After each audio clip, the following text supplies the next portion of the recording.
ఇబ్బందుల గురించి మన గౌరవనీయులు జగన్ గారు తీసుకోబోయే చర్యలు వారికి రక్షణగా ఉండడానికి ఏ ఆలోచన చేస్తారో దానికి కట్టుబడి వారికి సహకారంగా ఉండడానికి ఉంటానని చెప్పి తెలియజేసుకుంటా ఉన్నాను.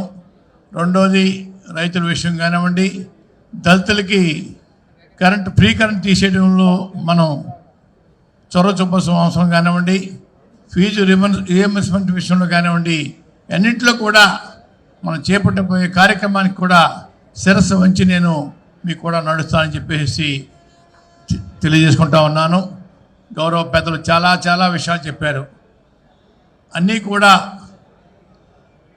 అర్థం చేసుకోండి. అన్ని విషయాలను ఇబ్బందుల గురించి మన గౌరవనీయులు జగన్ గారు తీసుకోబోయే చర్యలు వారికి రక్షణగా ఉండడానికి ఏ ఆలోచన చేస్తారో దానికి కట్టుబడి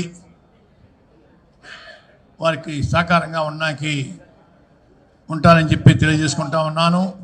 రెండోది, రైతుల విషయం కానివ్వండి, దళితులకి ఫ్రీ కరెంట్ తీసేయడంలో మనం చొరవ చూపాల్సిన అవసరం కానివ్వండి, ఫీజు రియంబర్స్మెంట్ విషయంలో కానివ్వండి, అన్నింటిలో కూడా మనం చేపట్టబోయే కార్యక్రమానికి కూడా శిరస్సు వంచి నేను మీకు కూడా నడుస్తానని చెప్పేసి తెలియజేసుకుంటా ఉన్నాను.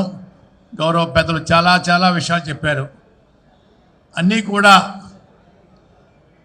అర్థం చేసుకోండి. అన్ని విషయాలను కార్యకర్తకి బలంగా ఉండడం కోసం, అలాగే పార్టీని బలోపేతం చేయడం కోసం, మళ్ళా మన జగన్మోహన్ రెడ్డి గారిని అధికారం తీసుకురావడం కోసం మనందరం కృషి చేద్దామని చెప్పేసి తెలియజేసుకుంటూ సెలవు తీసుకుంటున్నాను.